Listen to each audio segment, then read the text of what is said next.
Okay. Um, so a couple things about who am I. I've been at Camp Coldfront for 4 years now, do Drupal development. Some of the websites I worked on is Canada Buys, recently some ROM, so Royal Ontario Museum, and Canadian Judicial Council, to name a few. Graduated at Carleton, computer science. So what are the goals? First part is how can we navigate the marketing of AI and honestly assess where AI is helpful, a sense of where AI helps and where it hurts, talk about the use cases where AI is helpful, and a pattern for building a knowledge base for AI. How can we leverage local and cloud models to add our own data? We'll talk about the gaps between how we perceive AI usefulness versus under research conditions. We talk about patterns in identifying the usefulness of AI to better understand when we should and should not use AI. We will also talk about practical uses of AI with Drupal. The perception gap. This is the difference between what people think AI can do and what it can actually do, in both directions, underestimating and overestimating. So the first article we're going to talk about is Eric Sipple, who wrote a blog post called Navigating Software Engineering in the Age of AI in September 2025. He frames his piece around two distorted views, hype framing and doom framing. What Sipple says about hype framing, Sipple argues that hype from AI executives often reads more like a public relations aimed at buyers and investors more than technical facts. When an executive says AI will transform everything, that message tends to be at boards making purchasing decisions, rather than at engineering shipping code. The audience is for those claims, it's usually not the developers. It's someone who has the approval for a budget. Hype drives fear of missing out adoption. Sipple suggests that sprinkle some LLM and become dominant pattern can drive the fear of missing out based adoption across the industry. Companies often adopt AI because their competitors are adopting it, rather than because they've confirmed it helps their team. Boards may ask, what is our AI strategy, before asking, does this actually help us ship better code? The evidence gap. Sipple notes that no published research has shown consistent net productivity gains from LLMs. Vendor case studies are useful, but they aren't research. They're testimonial presented with charts. Marketing claims tend to move faster than the supporting evidence, sometimes by years. The personal anecdotes are limited too. Sipple is careful to point out that personal anecdotes are also limited as evidence. A handful of good results from an LLM doesn't prove much on its own. These are tools that are complex enough that surface level use can't reliably predict how they will perform at scale. It worked well for me twice as a useful data point, but it isn't the same as having evidence.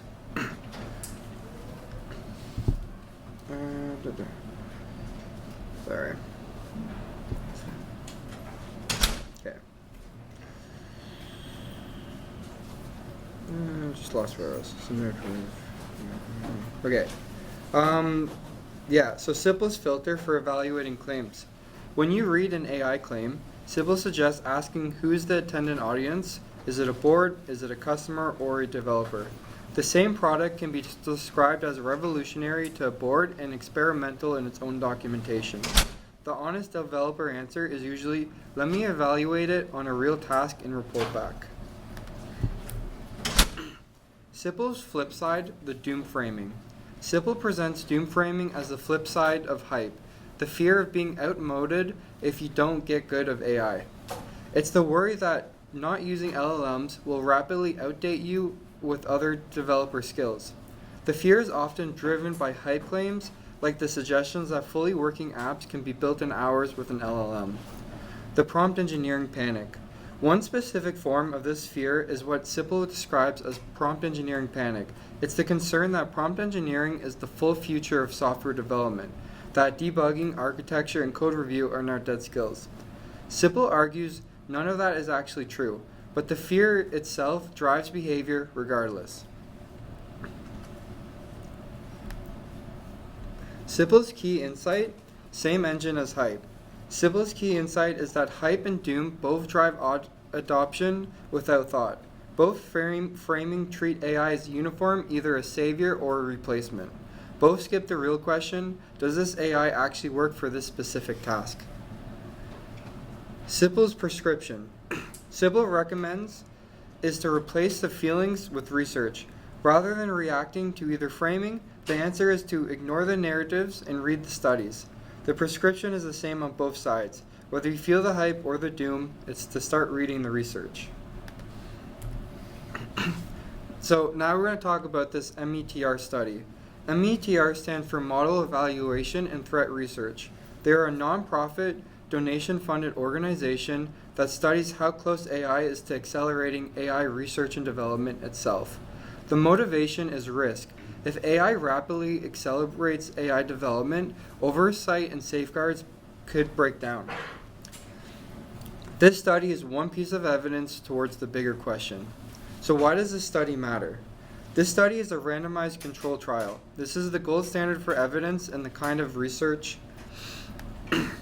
Most AI productivity claims you've seen have not been RCTs. Benchmarks sacrifice realism for scale, tasks are self-contained with no real-world context. Anecdotes are unreliable, you can't tell if AI actually helped or it just felt like it did.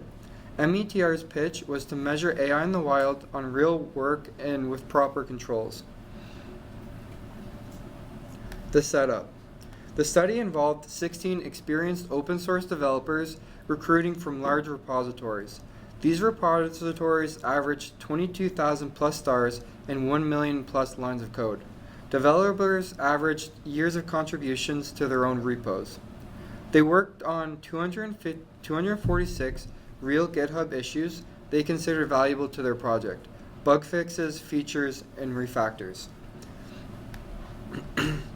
Each issue was randomly assigned, AI allowed or AI disallowed. Tooling was mostly Cursor Pro with Claude 3.5, 3.7, Sonnet, the frontier models at the time. Tasks took an average of about 2 hours each. Developers recorded their screens and self-reported times. Participants were paid $150 per hour. The core results. Developers took 19% longer with AI when measured against the no AI condition. There was a clear perception gap. They predicted a 24% speedup before starting. Even after expecting the slowdown, they still believed they had a 20% faster. The takeaway is that our own sense of whether AI is helping us can be quite different from what's actually happening. PR quality was similar. In both conditions, the slowdown wasn't from lower quality output, it appeared to be workflow overhead. There are some points the study made to be clear about what they are not claiming. The research notes that the study does not make the following claims. The study does not claim that AI slows down most developers globally. It does not claim AI is unhelpful in domains other than software. It also does not claim that the future of AI won't speed up developers in the exact same setting. And it does not claim that Cursor is being used optimally. The authors describe it as a narrow result with important implications about perception. When they looked at the research, there was 5 main factors they viewed as likely contribute out of 20 potential factors. So the 5 factors, the first one is over-optimism about AI. Developers predicted a 24% speed up, while the measured results was a 19% slowdown. The second factor is high familiarity with the repo. Developers tend to slow down more on code they knew well because the AI didn't have the same depth of context they did. Large and complex repos, AI performed less well in big code bases. Low AI reliability. Developers accepted less than 44% of AI-generated code, suggesting most suggestions were not adopted. Implicit repository context. AI doesn't have team tribal knowledge, so it tends to generate code that works, but doesn't always follow the established patterns. So the discussion. There's 3 sources of evidence that disagree with each other, and they had to reconcile their the randomized controlled trial results with 2 other kinds of evidence. People often cite So the first one is the the RCT. AI appeared to slow experienced developers on real work in their own repositories. Source 2 was benchmarks, where AI succeeds at tasks humans find very challenging. And then source 3 is the anecdotes and widespread adoption. Many people report that AI helps them. These three sources can look contradictory. How can AI both be impressive and a slowdown at the same time? METR's answer is that the three sources are measuring different things.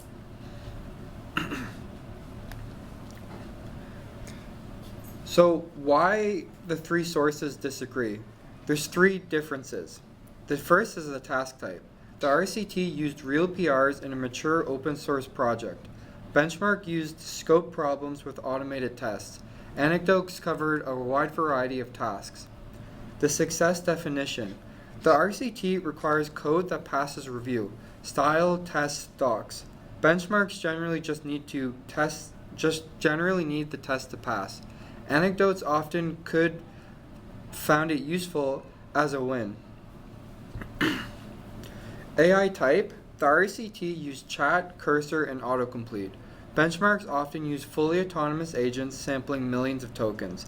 Anecdotes describe a mix of approaches. Same AI, different conditions, and different conditions can produce different results. The three hypotheses METR came up with. The RCT underestimates the AI.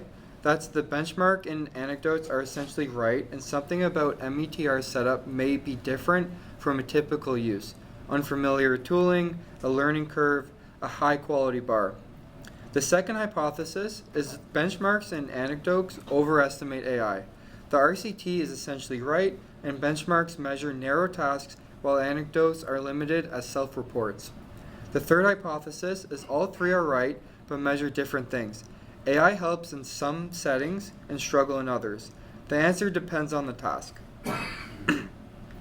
So what are my takes on the hypothesis? The most honest answer is probably some of all three. Hypothesis 1 is plausible because developers had only 50 hours of cursor experience. There could be learning effects beyond that point. The second hypothesis is plausible because anecdotes are self-reported, and the study showed that self-reports were off by about 40%. The third hypothesis may be the safest reading. AI helps in some settings and struggle in others, depending on the task. The general takeaway is to be careful about generalizing from one type of evidence, as a benchmark score is not the same as a productivity claim. An anecdote is a useful signal, but not the same as evidence. An RCT is strong evidence, but not the final word either. So, what survives even with all of these hypotheses? The finding that self-reported productivity is unreliable holds across all three hypotheses. Developers were off by about 40% points when judging their own speed. That holds whether you favor the RCT, the benchmark, or a mix of both. For our purposes, the practical takeaway is to not rely solely on how AI feels when deciding whether it's helping a team. The honest path is to measure something or to acknowledge that we do not know yet for sure. So, METR did another study in 2026, from August 2025 to early 2026. The goal was to see whether the AI capability had improved since the early 2025 results of a 19% slowdown. The follow-up included 57 developers, 10 from the original study and 47 new ones, working across 143 repos and 800 plus tasks. Participants had a median of 10 years of experience, a similar caliber of developers as the original study. The payout was reduced from $150 an hour to $50 an hour for this round. METR found their data was limited, so unreliable. The first reason the data was limited was developer recruitment. It was harder to recruit developers willing to work without AI for half of their tasks. Developers who feel AI helped them most were the ones least willing to participate. As a result, the study was missing some of the people most worth measuring. The lower pay added to this as well. $50 an hour tends to filter out more experienced developers.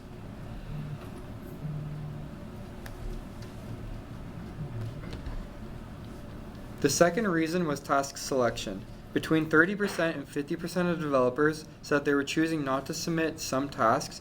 The reason was that they didn't want to do those tasks without AI. One developer described it as this way: I avoid issues like ones that AI can finish in just 2 hours, but I'd spend 20 hours. This means tasks with the highest expected AI uplift were systematically left out. Even within the study itself, some of the easiest ones for AI were excluded from the data. METR's honest conclusion.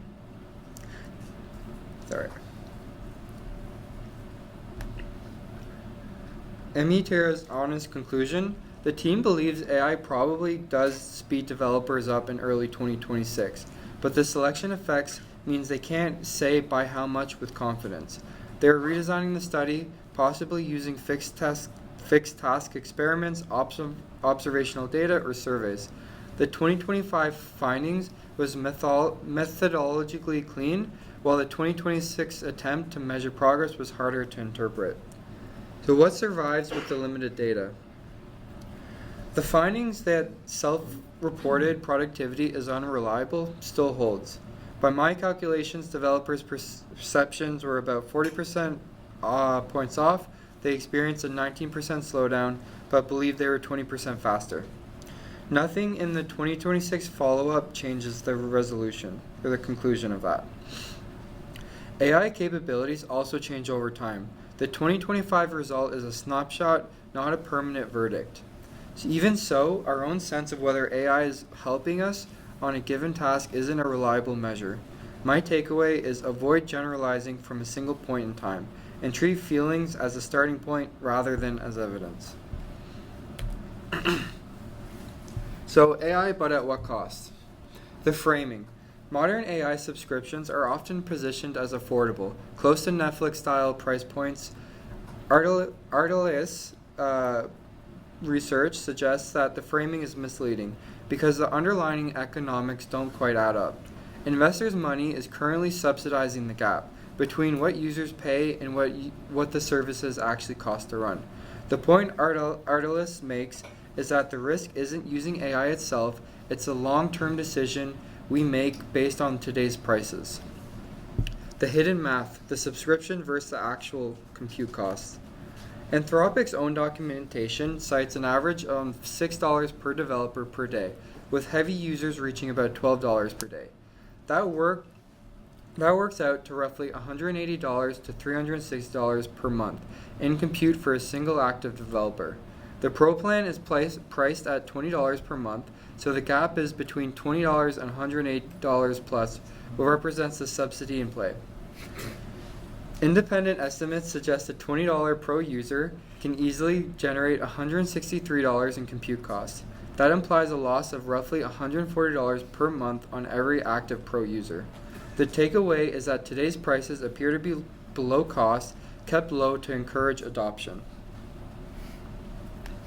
The AI company revenue and profitability. OpenAI reports $3.1 billion in revenue for 2025 and $8 billion in losses for the year. The Wall Street Journal reported a $12 billion loss in Q3 2025 alone, which is difficult to reconcile with the annual figure. Through September 2025, OpenAI earned $4.3 billion in revenue against $8.67 billion in inference cost alone. That works out to roughly $2 in cost for every $1 in revenue, before staff or other expenses. OpenAI raised over $200 billion in funding, remaining significantly unprofitable. The pattern is one of it growing in size while losing more money as it grows rather than less. The lock-in strategy. Artelis argues that most major AI companies are following a similar playbook. The pattern is subsidize prices now, encourage companies to build workflows around AI, support staffing changes, and then raise prices later. Once a team's software and processes depend on AI and earlier roles have been adjusted, switching back becomes difficult. In this scenario, negotiating leverage shifts towards the provider. It's the classic first one is free pattern applied at industry scale. The infrastructure bet.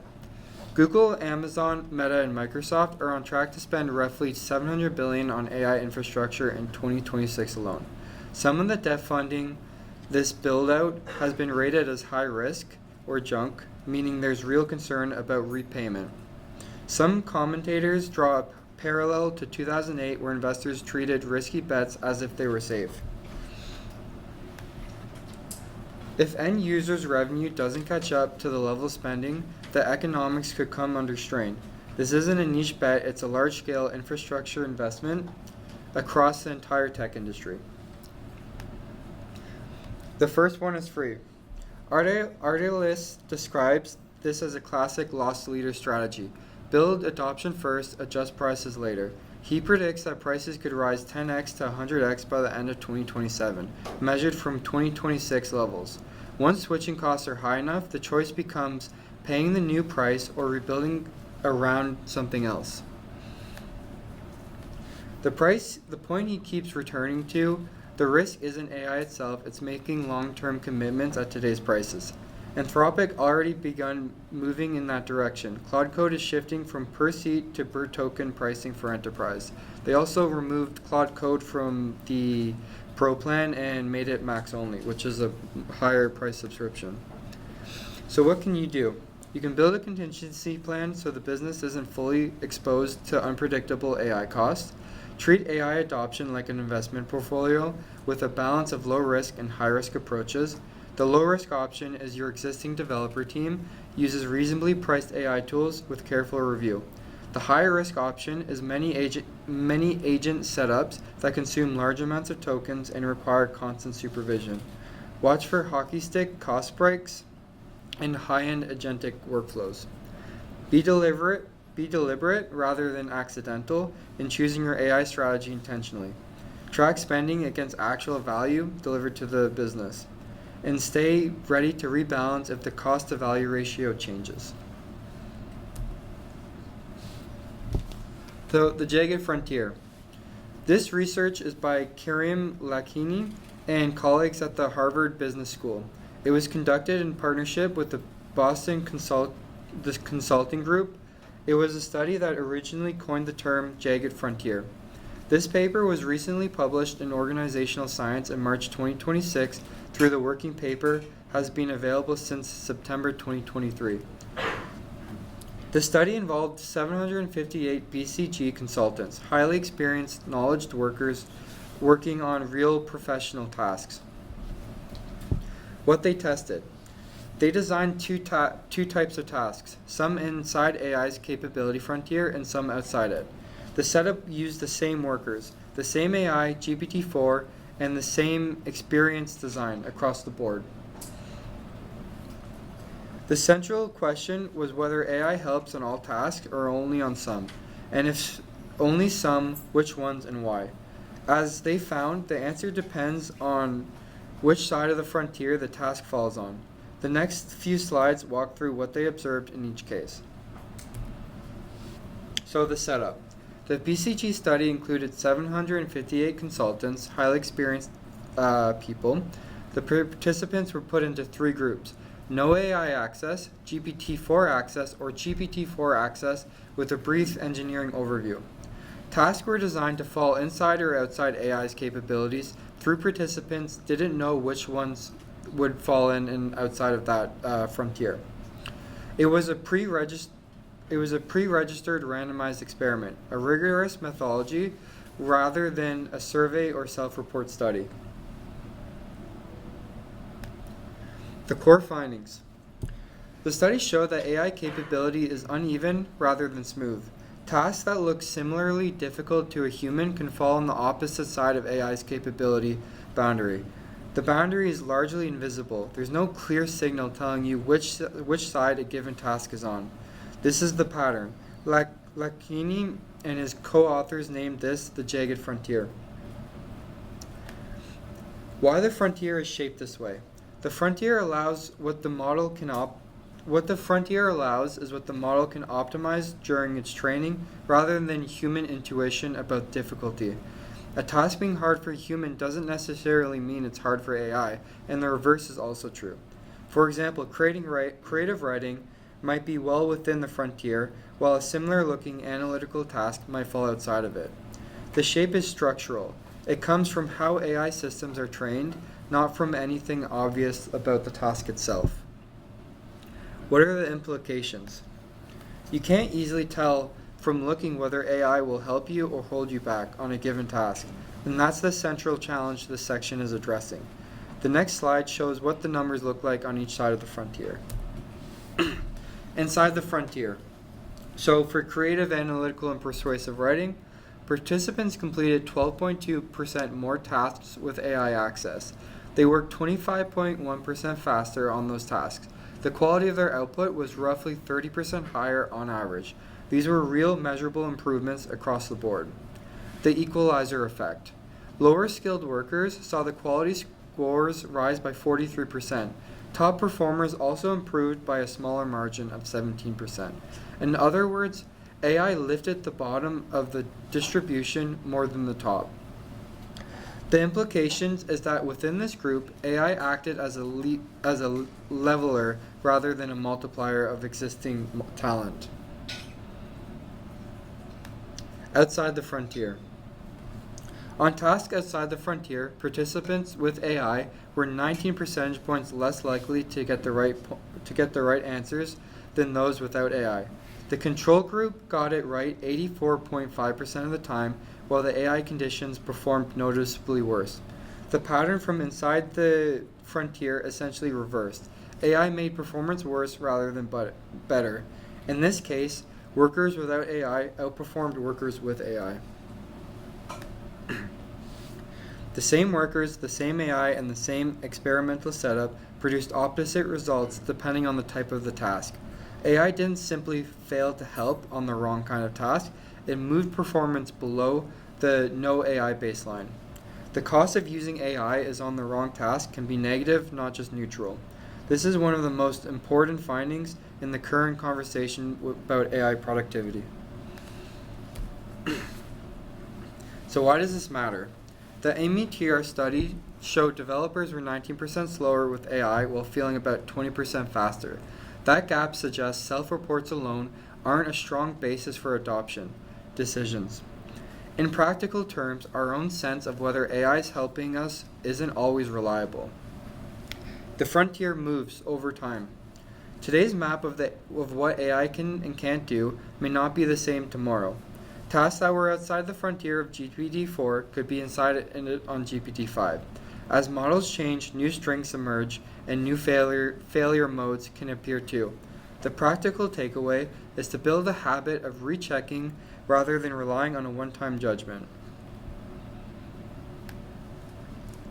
Karpathy's framing. Andrew Karpathy described AI as a genius polymath and a confused grade schooler at the same time. Karpathy is a founding member of OpenAI and the former senior director of AI at Tesla. In the same conversation with the same model, AI can be brilliant on one thing and lost in the next. The genius and the grade schooler aren't different sessions. They can show up within the same response. The implications. It's worth being cautious about trusting AI uniformly. Verifying per task is more reliable.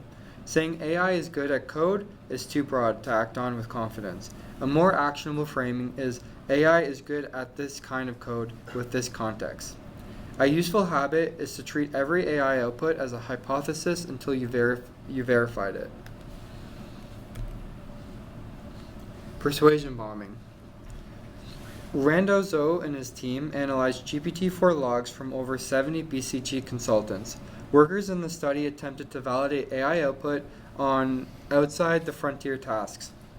They pushed back, the AI didn't acknowledge its limits and tended to argue its position more firmly. The pattern was that AI is doubled down rather than backing off. The more workers pushed back, the more intensive the AI responses became. So why humans in the loop may not be enough? The standard AI safety arguments is that humans should review the output. Randazzo's research suggests that AI can resist that review rather than support it. Confident sounding wrong answers can be harder to override than uncertain ones. This is different from automation bias. which describes passive over-reliance on AI. What Randazzo describes is more active. The AI engages and argues back. The three modes of rhetoric, according to Aristotle. Ethos is credibility. Phrases like as an AI trained on extensive data. Logos is logic, plausible reasoning chain built on incorrect premises. And pathos is emotions, appeals to confidence, urgency, or helpfulness. It amounts to Aristotle's full toolkit of persuasion, deployed in defense of an answer that is incorrect. For Drupal developers, when the AI insists a hook exists and you're confident it doesn't, it's worth trusting yourself and checking the docs. The model often sounds more authoritative than your memory feels, and that's the trap. Your skepticism is a safety system, more so on the AI's own self-correction. What can you do? You can train to be skeptical. On its own may not be enough. Rondo's research suggests this approach has limits. Structural fixes tend to be stronger than behavioral ones. Try forming your own answer first and then consulting the AI. That helps avoid anchoring on its output. Build separation between AI-assisted drafting and final judgment in your workflow. For high-stakes work, consider having a second human review independently than relying solely on the AI. Practical use cases. What this section covers. So far, we've covered the research side, the perception gap, and the jagged frontier, and persuasion bombing. The next section turns to the practical question, how do you apply this to Drupal work day to day? The next three slides walk through how to assess AI, where it helps and where it hurts. The through line across all of it is that you are the guardrail, not the model. Read research.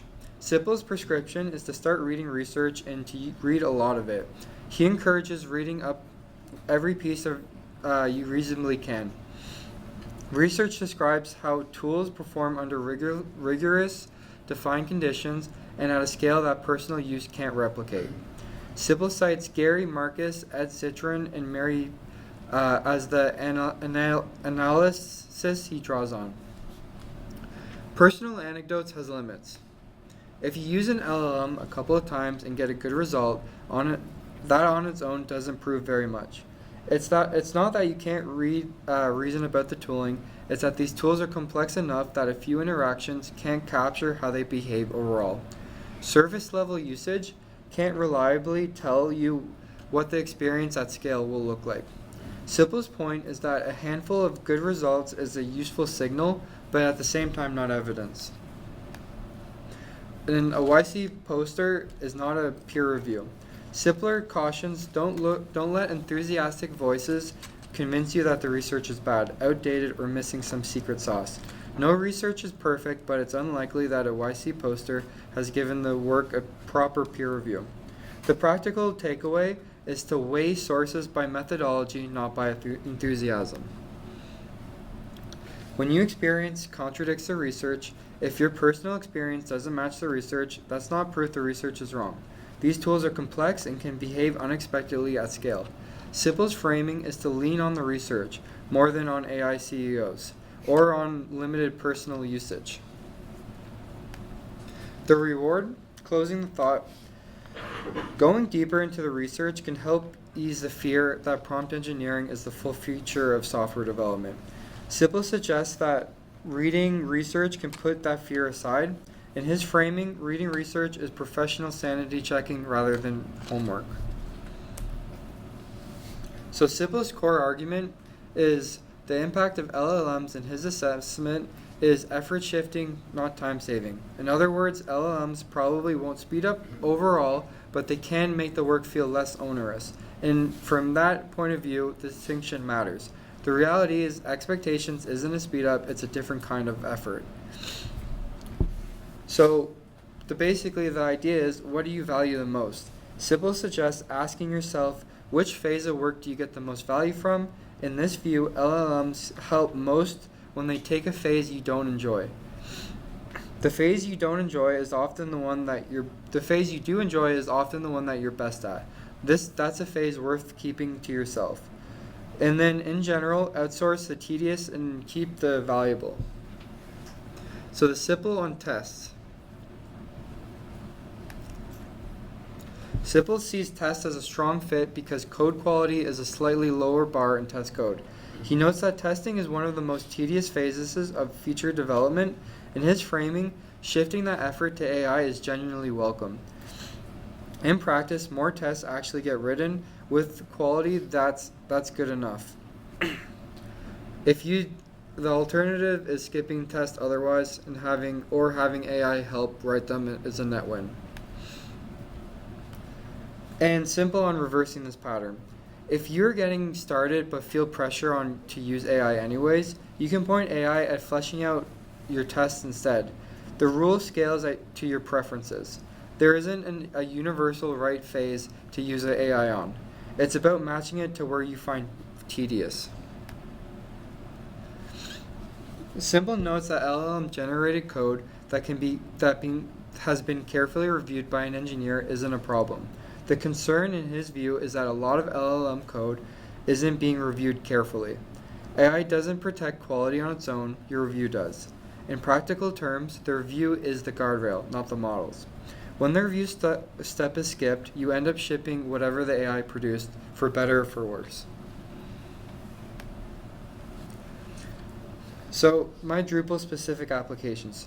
There are two of my own, not simple, applying this, contain scope, principles, and the Drupal work.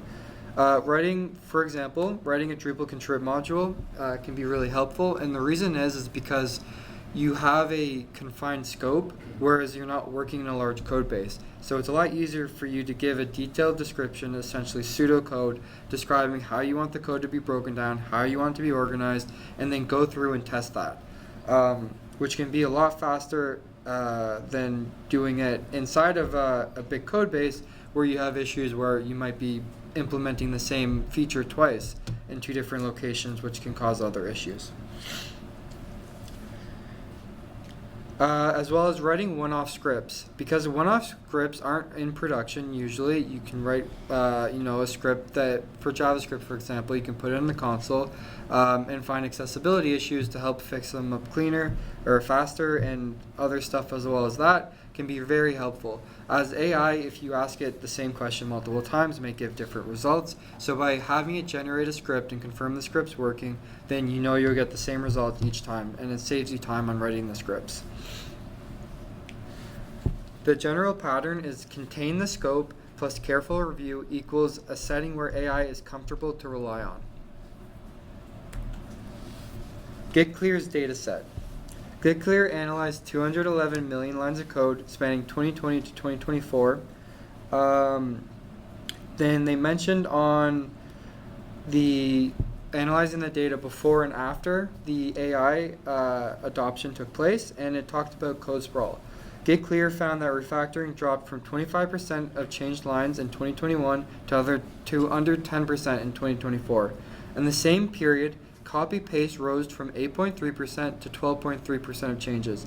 They observed that roughly 4 times growth in cloned code blocks, which makes it easy to add code and harder to consolidate existing code. Cleanup work is the part of AI tends not to volunteer for now on its own. Hallucinated APIs. The point comes that if you ask it to generate code for you, it could make up APIs that don't actually exist. And the problem is that they sound like they do exist. So now you think it's going to work, and then you realize, oh, this service didn't exist in the first place. So simple on the generic pattern. LLMs don't really know what good code is. In larger code bases with your own idioms and patterns, AI doesn't have that context, and it often overlooks existing things and doesn't extend them. Sipple also makes the argument about using docs. He's basically saying that it's better to have no docs than to have AI-generated docs. His argument for this is LLMs are verbose and they can hallucinate. And if you're in a condition where something needs to get done and it's critical, you don't want to be going to the documentation and using a function to find out it just didn't exist in the first place. As well, if nobody checks that this item didn't exist in the documentation in the first place, it becomes an artifact that's just left over until someone discovers it at a later point. And then we'll talk about like what is reg. Basically, quick summary of what is reg. You can have an existing trained AI, and once you start using the AI, it's not going to continue to learn. It can have its own memory, so it makes it seem like it's still learning, but it's still limited to its memory. So the idea of using reg is that you can essentially give the AI a textbook of knowledge and have AI look through that information the next time you go and ask it a question. And this can be very valuable because what you can do is you can have your entire team just take notes, mark down whatever it may be, and add their relevant notes to the reg, to the basically a knowledge base, and the whole team will benefit from that. Such as copying, like, documenting like Drupal APIs, best practices, when you should use this, when you shouldn't use this, popular contrib modules, when they're useful, and stuff like that. And I'll go to the next one. So, using AI to build your own reg, some suggested ideas and suggested from articles is to basically, as you're working, take notes for Markdown. One thing that I find actually kind of useful is, for example, like if you're using Claude, you can have Claude go and do a research about a specific topic and then tell it, hey, based off of this research, I need Markdown files that are going to cover these specific topics. And then you can download those Markdown files and use them as a knowledge base. Because Claude essentially allows you to use its AI services to create specialized tools. So if you're making something specific for Drupal, that's considered a specialized tool. Those are my citations. And then the closing remarks is you're the guardrail, not the model. Research to assess, review to verify, reg for context. Hype and Doom are both Hype and Doom both skip the real question. Does AI work for this task? The Jagged Frontier is the answer. Your docs are a reliever, same AI, better context, dramatically better output. Thanks.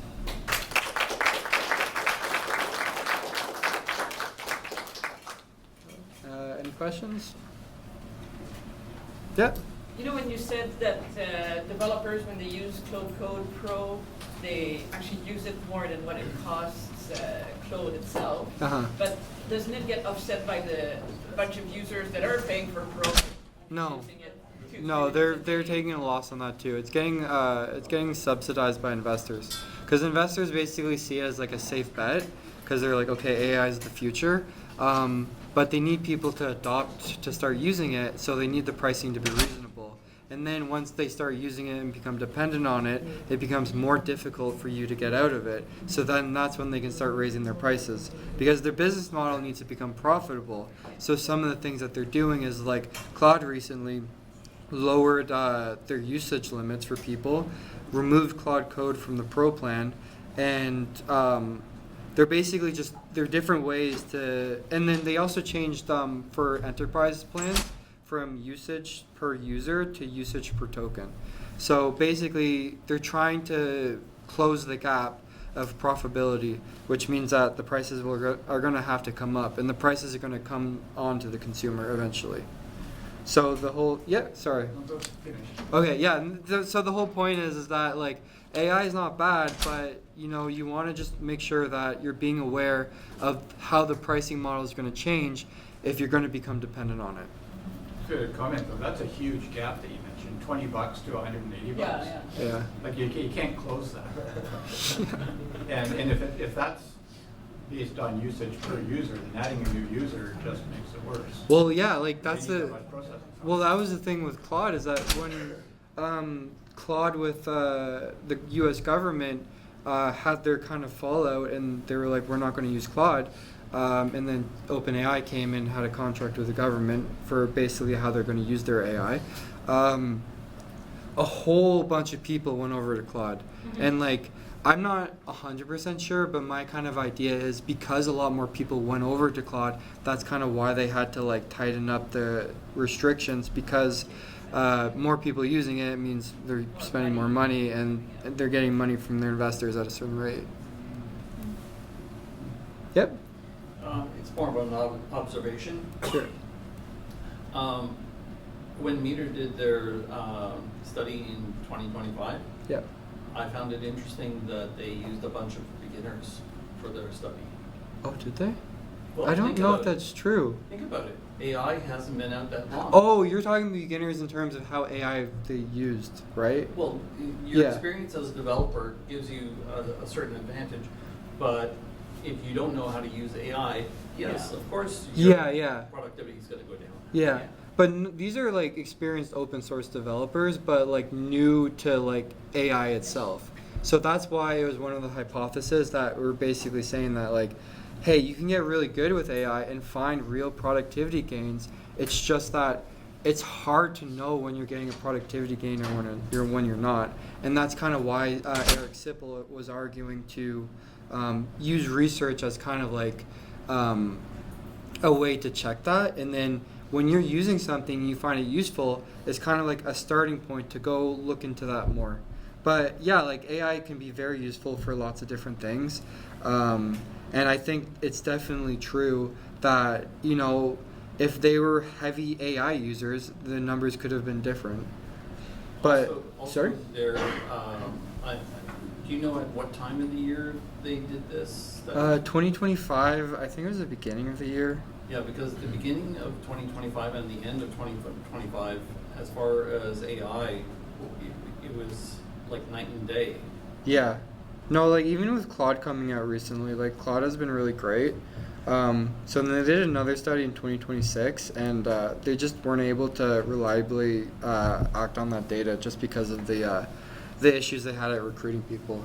But like that's the general idea, is that with the Jagged Frontier, like it's hard to tell which problems are easy, which problems are helpful, which ones are not. So it's like there's been a lot of progress lately, especially with Claude. Like my own experience has been like I loved Claude way more than when I was using ChatGPT, but I tended to go more to like higher level questions and decision making, or like more specific coding things, because like if they were using Claude right now and they had a ton of Claude experience, I'm sure the numbers would be very different. But the premise is that it's still very difficult to tell where it's saving you time and where it's shifting time somewhere else and where it's slowing you down. But I think like what I would say to that is basically like, I feel like in my own opinion the 2025 numbers might be a little harsh because the rapid development of AI, but like the premise is still, it's hard to know when it's useful, when it's not useful, and it's not we can't really tell if it's useful or not useful based on how difficult the problem is. Because I feel like if you have a problem that's been heavily solved, then it's going to be a lot easier for the AI to give you an answer for that. In terms of that, and then in terms of your context and all that stuff. But that's my kind of opinion on that. Yep. It's more like about the different versions of the model. So we all know that there's a new version of the frontier model every now and then. Yeah.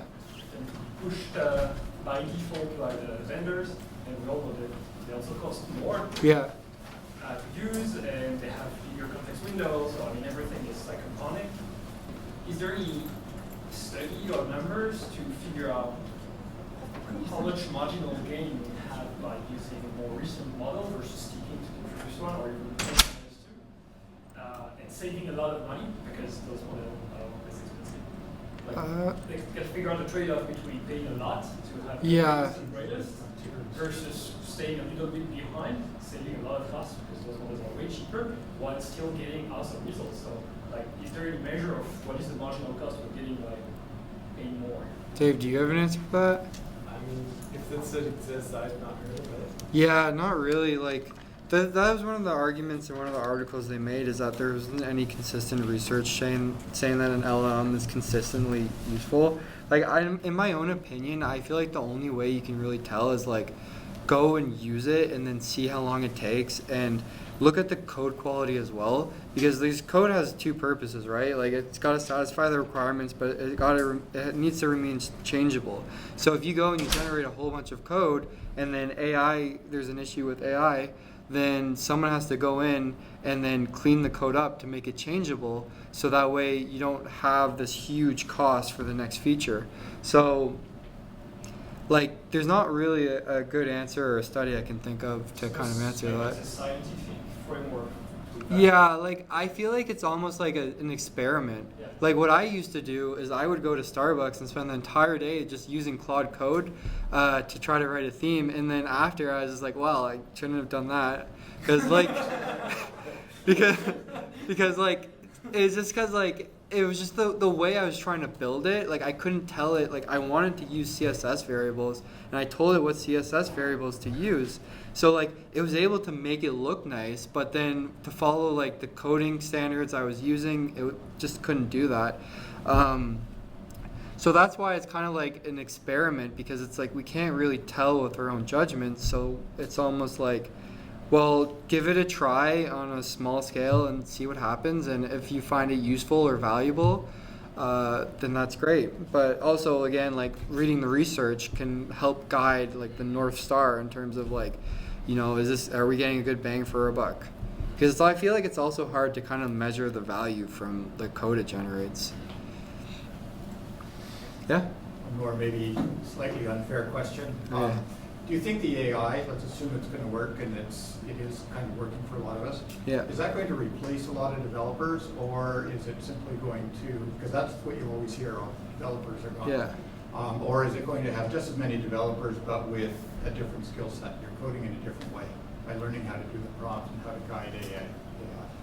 Well, I mean, like, if you kind of look at Drupal now, like, you have Drupal Canvas, and they kind of have like their prompts to, you know, you write prompts and then it tries to do that in Drupal Canvas, but it's like, you can't really, in my own opinion, like, I feel like if you take a client and ask them to write a Drupal core plugin or something, start writing some Drupal core code, like, that's probably not going to go very well. It's not going to be changeable. They're not going to know how to fix the issues if that doesn't work. Like, there's limitations on that.